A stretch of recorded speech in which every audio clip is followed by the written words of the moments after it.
Tienes a ese amigo. Todos lo tenemos. Y te encuentras con él para tomar un café en un día en el que sientes que el mundo entero ha conspirado en tu contra. Has tenido una semana terrible, de esas que te dejan sin aliento.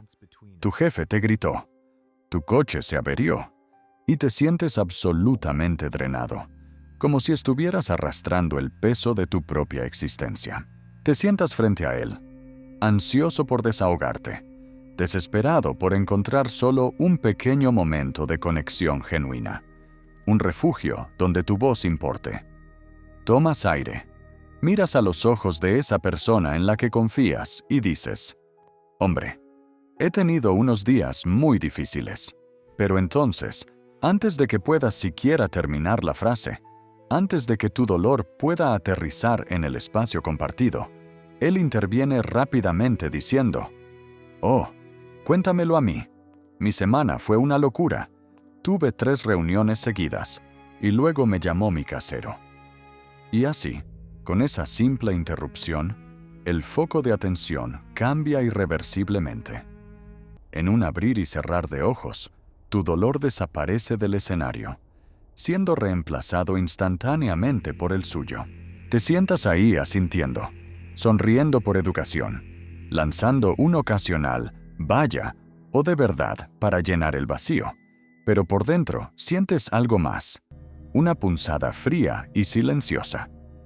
Te sientes invisible, te sientes utilizado, te sientes como si fueras solo un accesorio inanimado en su propio espectáculo de una sola persona.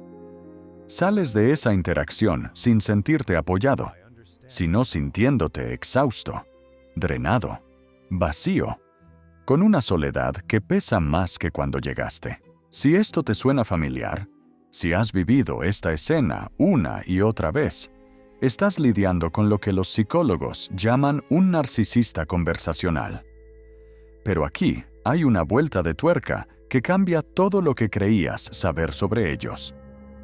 Probablemente piensas que son arrogantes.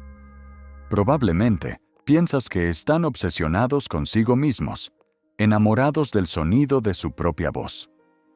Incluso podrías pensar que, en el fondo, no se preocupan por ti en absoluto, que eres solo un espejo para su ego.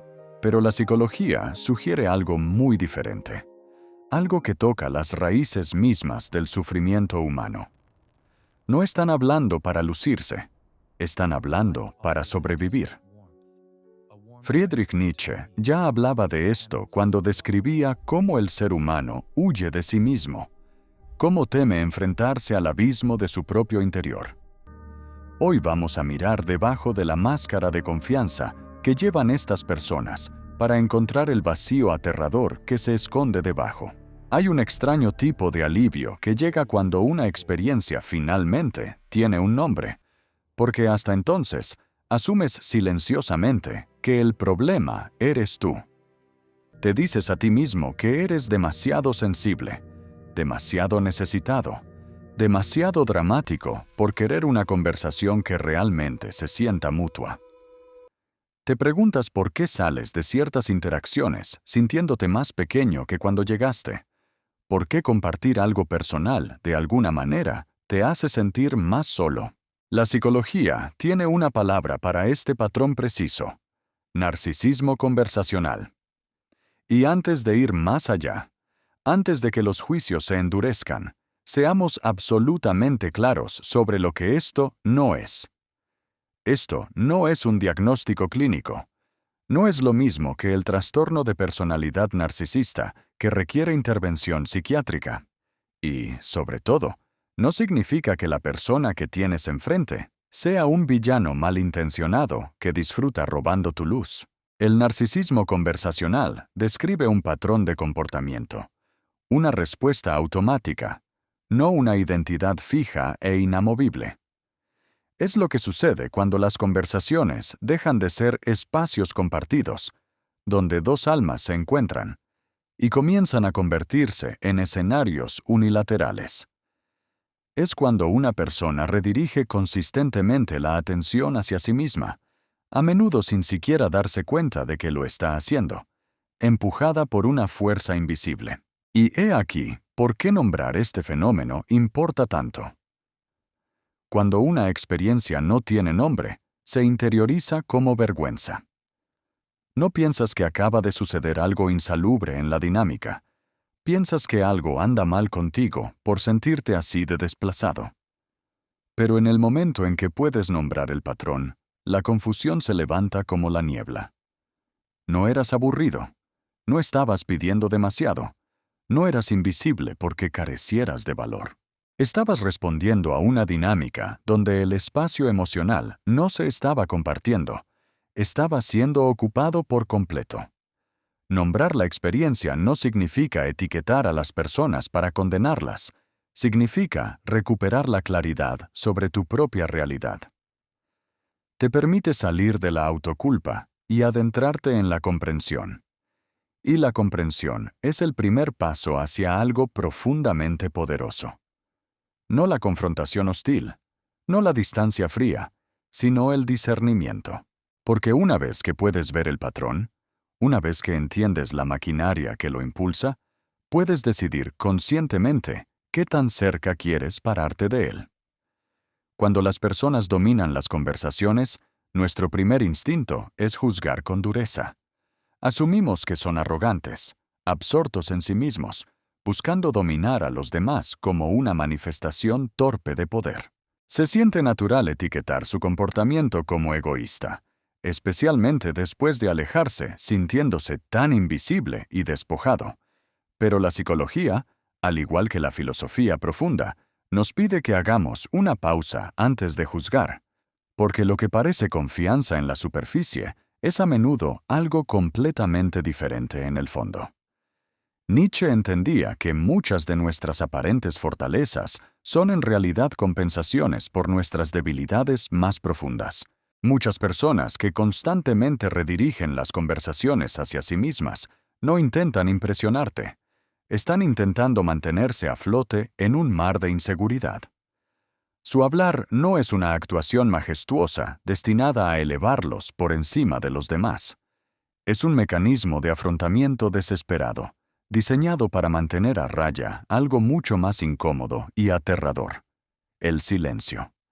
Para alguien con un sentido estable de sí mismo, el silencio es neutral, es una pausa, un respiro necesario, un espacio vacío para que exista otra persona, para que el mundo respire. Pero para alguien cuya autoestima es frágil, el silencio se siente peligroso. Se siente como asomarse a un abismo. Cuando la atención se aleja de ellos, surge un miedo silencioso y paralizante. El miedo a volverse irrelevantes, a ser invisibles, a ser olvidados por el mundo. En ese momento, hablar se convierte en una forma de volver a anclarse en la realidad, un grito existencial que dice: hablo, luego existo. Esta es la vuelta de tuerca psicológica que la mayoría de la gente pasa por alto cuando se siente ofendida por estas interrupciones. No están hablando porque crean genuinamente que son más importantes que tú. Están hablando porque tienen miedo de lo que sucede cuando se detienen. Miedo de descubrir que sin el ruido no son nada. Por eso interrumpen con tanta prisa. Por eso se apresuran a relacionar cada historia con su propia experiencia. Por eso les cuesta tanto quedarse en un segundo plano, en una conversación, sin sentirse inquietos o incómodos. Lo que parece una confianza arrolladora es a menudo una forma primaria de autoconservación. Y aunque eso no excusa el impacto doloroso de su comportamiento en ti, sí explica la motivación profunda detrás de él. Porque debajo del volumen alto, debajo de la urgencia de ser escuchado, generalmente hay alguien que se aferra fuertemente a la atención, no por ego, sino por un terror absoluto a desaparecer. En la superficie, estas personas a menudo parecen inquebrantables. Son expresivas, carismáticas, rápidas con historias y opiniones contundentes. Parecen muy cómodas ocupando espacio, manteniendo la atención de todos, dirigiendo la dirección emocional de la habitación con maestría. Para un extraño, puede parecer verdadera confianza, la presencia de alguien que sabe quién es. Pero en psicología, lo que vemos en la superficie es a menudo un mecanismo de compensación gigante, un comportamiento meticulosamente diseñado a lo largo de los años para encubrir el sentimiento exactamente opuesto que yace debajo. La verdad central, la herida original, es esta. Las personas que necesitan dominar las conversaciones generalmente no poseen un fuerte sentido de autoestima. Su autoestima suele ser frágil, inestable y altamente dependiente de la retroalimentación externa continua. Nietzsche diría que su voluntad de poder se ha distorsionado. En lugar de buscar la maestría sobre sí mismos, buscan dominar el espacio aéreo para no tener que enfrentarse a su propia debilidad interior. Imagina un balde con un agujero en el fondo. No importa cuánta agua viertas, no importa cuánto intentes llenarlo, nunca se llena. Para ellos, la atención es esa agua. Las reacciones de los demás, el compromiso, el contacto visual, las risas. Estas cosas alivian temporalmente el vacío. Actúan como un bálsamo, pero el alivio nunca dura. Cuando están hablando, cuando controlan la narrativa de la habitación, se sienten castigados, reales, seguros en su existencia. La atención actúa como una prueba irrefutable de existencia. Mientras sean escuchados, sienten que todo está bien. Pero en el momento en que la conversación se aleja de ellos, en el instante en que el foco cambia, algo dentro de ellos también cambia. El silencio ya no se siente como un descanso pacífico, se siente como una exposición brutal. Sin el foco de atención, emociones incómodas y antiguas comienzan a aflorar desde las profundidades. Ansiedad, insignificancia, el miedo a desvanecerse en el fondo y dejar de importar. Sentarse en silencio mientras otra persona habla puede desencadenar un pánico sutil en su sistema nervioso. La sensación abrumadora de que si no mantienen activamente la atención, podrían perder su lugar en el mundo por completo. Así que, llenan el espacio con palabras, interrumpen, redirigen, levantan la voz, no para dominar o someter a los demás por malicia, sino para silenciar el ruido ensordecedor de lo que está sucediendo dentro de ellos mismos. Por eso, el volumen no es fuerza real. La verdadera confianza, el Übermensch nietzscheano, puede tolerar el silencio, puede habitar en la quietud. No necesita apresurarse a probarse a sí mismo constantemente. Puede permanecer presente sin necesidad de ser el punto central. Pero cuando la autoestima es frágil, el volumen se convierte en un escudo protector, y hablar se convierte en una forma frenética de dejar atrás la incomodidad.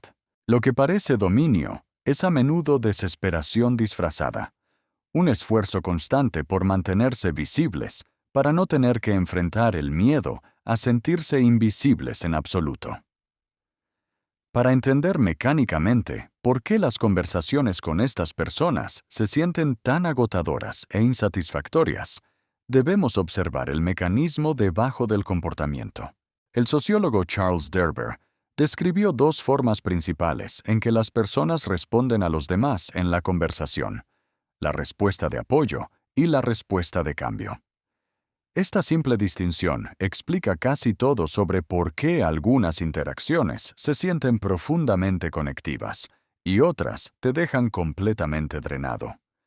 Una respuesta de apoyo mantiene el enfoque emocional en el orador original.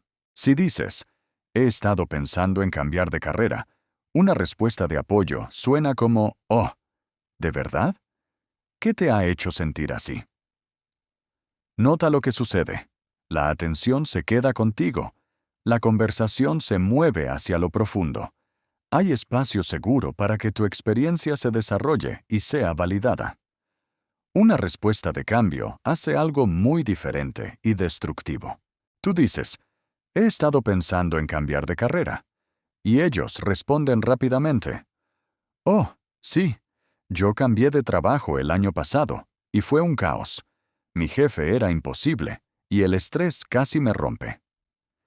El tema exterior podría seguir siendo las carreras profesionales, pero el enfoque emocional se ha movido silenciosamente.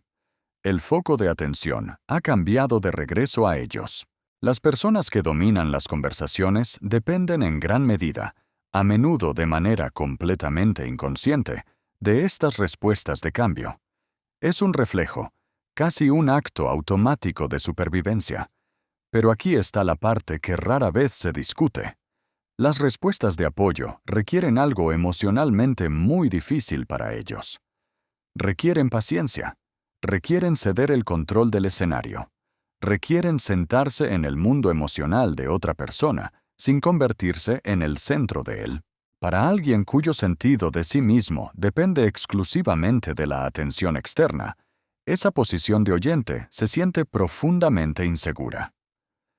Mantenerse enfocado en la historia de otra persona significa tolerar un papel secundario, y eso puede desencadenar ansiedad, inquietud o el miedo visceral a perder relevancia. Así que la respuesta de cambio se convierte en una forma de autoprotección emocional. Al redirigir la conversación hacia su propia vida, recuperan la estabilidad que sentían perder. No tienen que sentarse con la incomodidad. No tienen que desaparecer en la narrativa de otra persona. Por eso las conversaciones con ellos se sienten tan unilaterales. No es porque no te escuchen físicamente, sino porque escucharte plenamente requiere un tipo de seguridad emocional que aún no han desarrollado en su interior. No están teniendo una conversación contigo, están manteniendo su propio equilibrio psicológico, y a ti te dejan sosteniendo el silencio que ellos no pueden tolerar.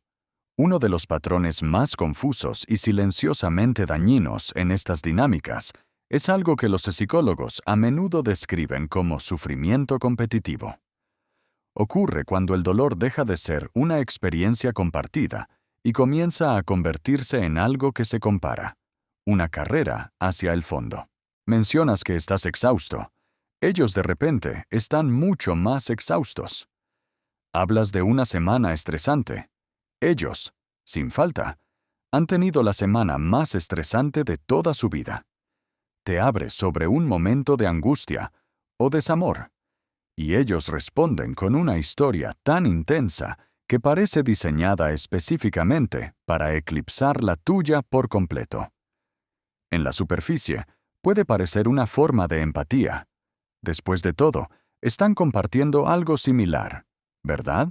Pero emocionalmente, en el cuerpo, se siente muy diferente.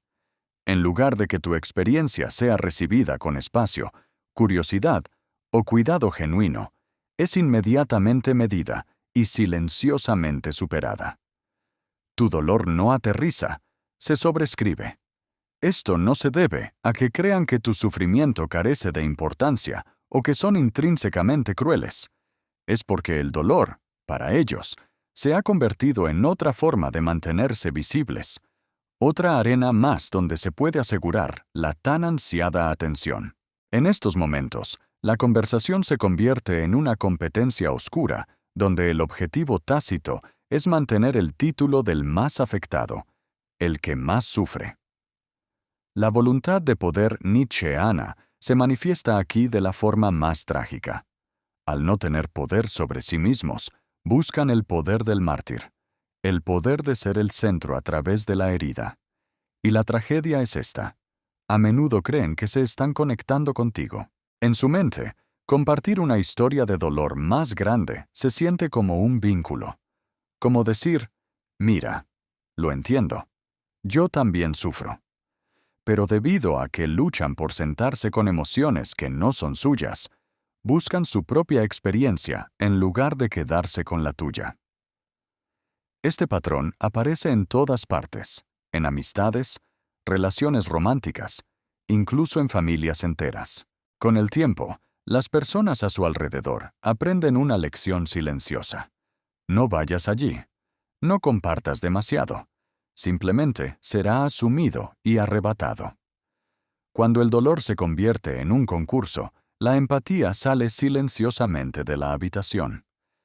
Y lo que queda no es cercanía, es agotamiento, distancia y la sensación desoladora de que incluso en tus momentos más vulnerables, no hay lugar para que simplemente te escuchen. Para entender realmente por qué alguien aprende a hacerse cargo de las conversaciones, tenemos que retroceder mucho antes de las citas para tomar café y las amistades adultas. Tenemos que volver a la infancia. Porque patrones como este rara vez son aleatorios, son meticulosamente aprendidos a lo largo de los años de formación. Muchas personas que dominan las conversaciones crecieron en entornos donde la atención emocional era desesperadamente escasa. Sus padres podrían haber estado presentes físicamente en la casa, pero emocionalmente no estaban disponibles. Estaban distraídos, abrumados o completamente absortos en sus propias necesidades y traumas. En esos hogares, estar callado no te hacía un niño que se portaba bien, te hacía un niño invisible. Un niño comenzaría a notar algo sutil, pero increíblemente poderoso.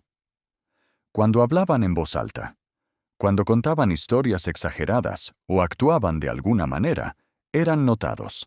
Pero cuando se quedaban callados con sus sentimientos, cuando estaban tristes, asustados o confundidos, nadie venía a consolarlos. Así que el niño se adaptó para sobrevivir. Aprendieron que el espacio emocional no era algo que se ofrecía libremente, tenía que ser tomado por la fuerza. Que si querían ser vistos, tenían que ocupar la habitación entera. El silencio no era neutral. El silencio significaba desaparecer, dejar de existir en la mente de sus cuidadores. Para otros, el amor venía con condiciones estrictas. Los elogios llegaban solo cuando lograban algo, cuando entretenían o impresionaban a los adultos. Pero la vulnerabilidad era rápidamente descartada con frases como «No llores», «Estás bien», «Deja de ser tan dramático».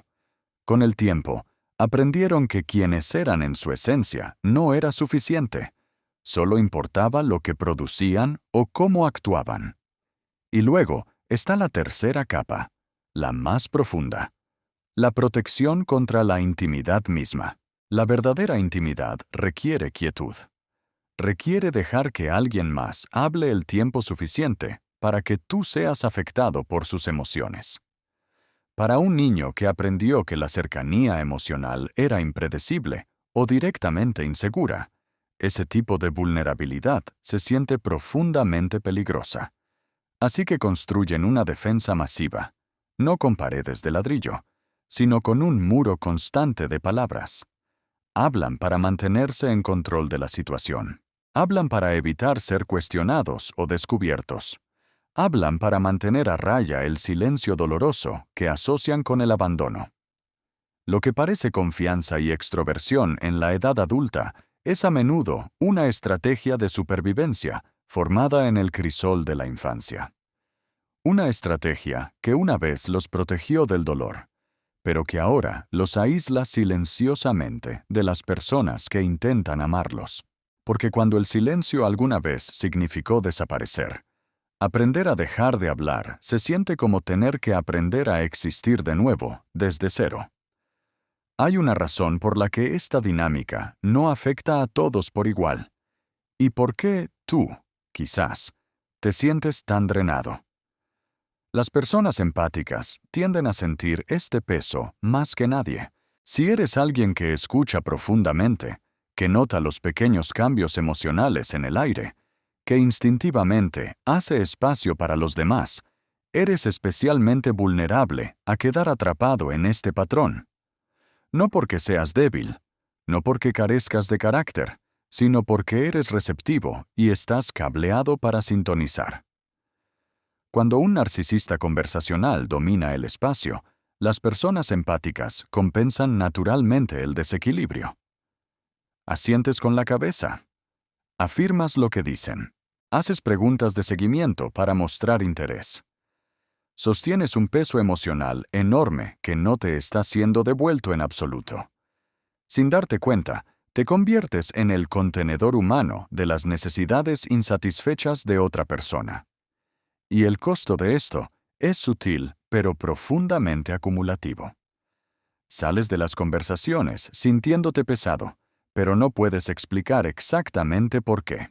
Repites la interacción en tu cabeza, preguntándote si deberías haber hablado más, compartido menos o manejado mejor tus expectativas. A menudo, terminas culpándote a ti mismo por sentirte tan vacío. Pero el agotamiento no proviene de que te preocupes demasiado. Proviene de que te estás preocupando solo, en un espacio donde deberíamos ser dos. Las personas empáticas son expertas en la sintonía, pero la sintonía sin reciprocidad no es relación. Se convierte en trabajo emocional puro y duro. Con el tiempo, aprendes a encogerte, a ofrecer cada vez menos de tu mundo interior, porque instintivamente sabes que no se siente seguro ni bienvenido en ese espacio. Por eso, las personas más compasivas a menudo se alejan silenciosamente de estas dinámicas. No se van con ira. No hacen un drama al respecto. Simplemente se retiran en un acto de autoconservación pura. Y reconocer esto no se trata de endurecer tu corazón o volverte cínico. Se trata de entender una verdad fundamental, que la empatía necesita equilibrio para poder sobrevivir en este mundo. El sufrimiento humano tiene formas paradójicas de manifestarse, y aquí reside la tragedia silenciosa en el centro de este patrón. Las personas que dominan las conversaciones generalmente anhelan la conexión tan profundamente como todos los demás. Quieren ser entendidos, quieren ser valorados, quieren ser recordados cuando no están. Su constante hablar no es impulsado por una fría indiferencia hacia ti. Es impulsado por un anhelo desgarrador de ser vistos. Pero la estrategia en la que confían como salvavidas lentamente trabaja en su contra, ahogándolos. Con el tiempo, las personas a su alrededor comienzan a retirarse. No lo hacen en voz alta, no de manera dramática.